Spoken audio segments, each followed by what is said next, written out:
just make a giant screen. A giant screen. Now, how are we going to communicate this? We don't want to carry around a mouse, right? So what are we going to do? We solved it. We solved it with a bitmap screen that could display anything we want, put any user interface up, and a pointing device. We solved it with the mouse, right? We solved this problem. So how are we going to take this to a mobile device?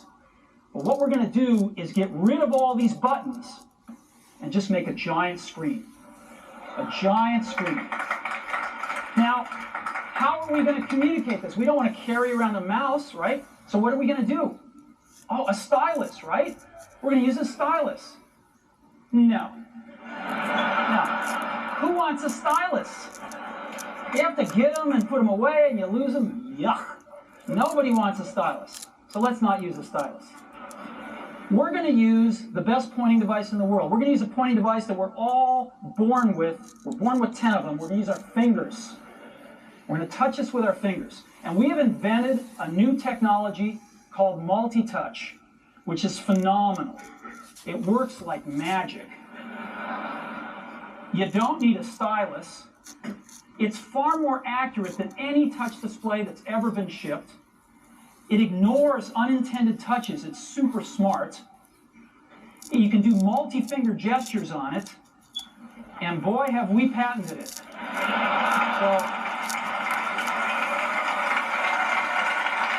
So we've been very lucky to have brought a few revolutionary user interfaces to the market in our time. First was the mouse. The second was the click wheel. And now we're going to bring multi-touch to the market. And each of these revolutionary user interfaces has made possible a revolutionary product.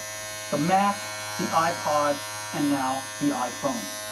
So, a revolutionary user interface. We're going to build on top of that with software. Now, software on mobile phones is like baby software. It's not so powerful.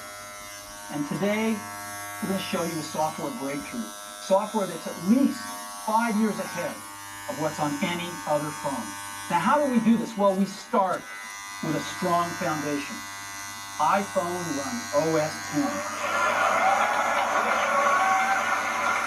Now,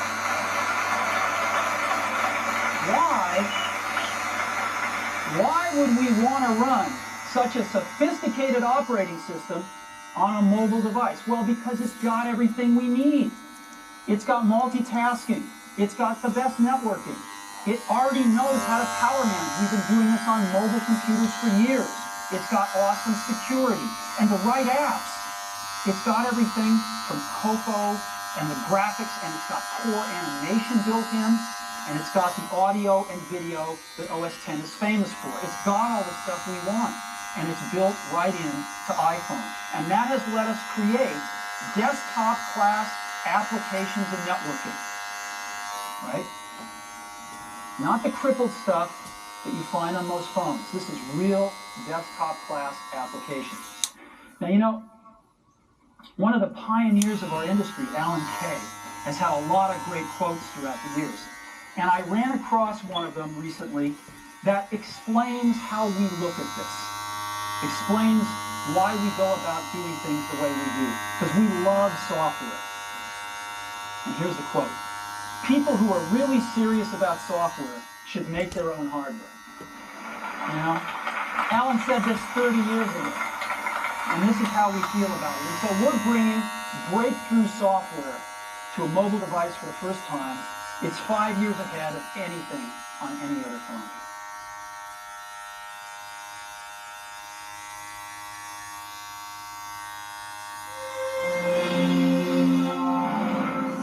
You get a call from Steve Jobs. There was a sparkle in his eye that I'd never seen in a CEO before. Did your friends tell you this was not a good idea? They thought it was nuts. Warren Buffett still uses that old flip phone. I told him that I'll personally come to Omaha to do tech support for him. You exposed your own personal life with it. I thought I'm making the wrong call. Why was it called the Apple Watch and not the iWatch? I kind of like the Apple Watch. What do you think? Well, you're the CEO, so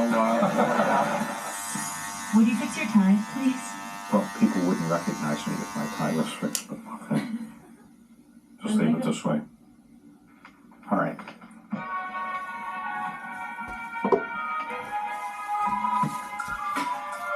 I don't consider myself a journalist, and nobody else would consider myself a journalist.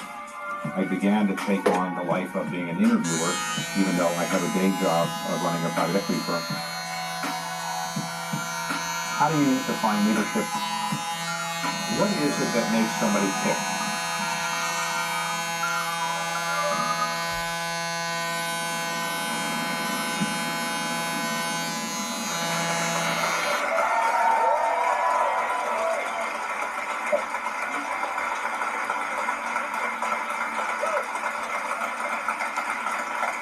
Quite a reception you got here. I thought it was for you. No, it's for you. You've now been the CEO of Apple since about July of 2011.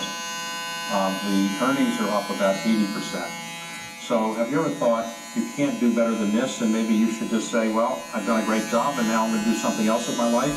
We view the stock price and revenues and profits as a result of doing things right on the innovation side, on the creativity side, focusing on the right products, treating customers like they're jewels, and focusing on the user experience. I don't even know the numbers that you just quoted. This is not something that's not even in my orbit, to be honest with you. Well, so when you announce your quarterly earnings, analysts always say, well, we didn't sell as much of this product as that we thought they would. And so does that bother you? It did at one time. It doesn't anymore. We run Apple for the long term, and so it's always struck me as bizarre that there's a fixation on how many units are sold in a 90-day period. Is we're making decisions that are multi-year kind of decisions, and so we try to be very clear that we do not run the company for people that want to make a quick buck. We run the company for the long term. Well, one of the shareholders who recently surfaced as having bought 75 million additional shares is Warren Buffett. Are you pleased to have him as your shareholder? I'm overjoyed. I'm thrilled. Because Warren is focused on the long term. And so we're in sync. It's the way we run the company, it's the way he invests. And so I could not be happier. Well, have you thought about this? Warren still uses an old flip phone. I know. He has no smartphone. Have you thought how much more your stock could go up if you actually use the product? I am working on it, and I told him that I'll personally cut Omaha to do tech support for. So you're now in a building that was designed and inspired initially by Steve Jobs. Apple Park. Apple Park. And you've moved in recently. Steve had the vision that the workplace should facilitate people working together, having these common areas that people could work together and run into each other without planning on doing it, and that the level of ideas and creativity and innovation that would come out of that would be phenomenal. And we're seeing that. You're convinced standing up working is better than sitting down. We have given all of our employees 100% standing down.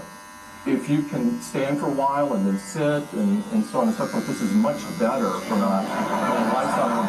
Yeah, we can stand up for a little while. Standing up, okay? So let me ask you about how you came to this position. So you grew up in Alabama. A very, very small rural town between Pensacola and Mobile on the Gulf Coast. And you grew up, were you a star athlete? Were you a star scholar? Were you a tech nerd? What were you when you were in high school? I'm not sure I would say I was a star anything. I worked hard at school. I had some reasonably good grades. The benefit I got in my childhood was being in a family that was a loving family and a public school system that was good. And that's a huge benefit, and honestly, a benefit that many kids don't have these days. You went to Auburn, and how did you do there? I did pretty good. I did pretty good. I really got into engineering in a big way, and industrial engineering. So then you went to work for IBM? I did, yes. I started as like a production engineer, out designing manufacturing lines.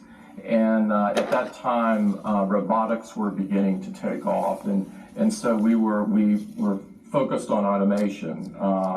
I wouldn't say we successfully focused on it, but I learned a lot from going through that as well. So you were there for about 12 years, and then you joined another company called Compaq. Yes. So you were at Compaq, which at the time I think was one of the biggest manufacturers of personal computers. They were the number one at the time, yeah. So you're there for about 6 months, and you get a call from Steve Jobs or somebody working for him saying, can you come and join Apple? Apple was modest compared to Compaq. Why did you take the interview, and why did you join Apple? Yeah, it's a good question.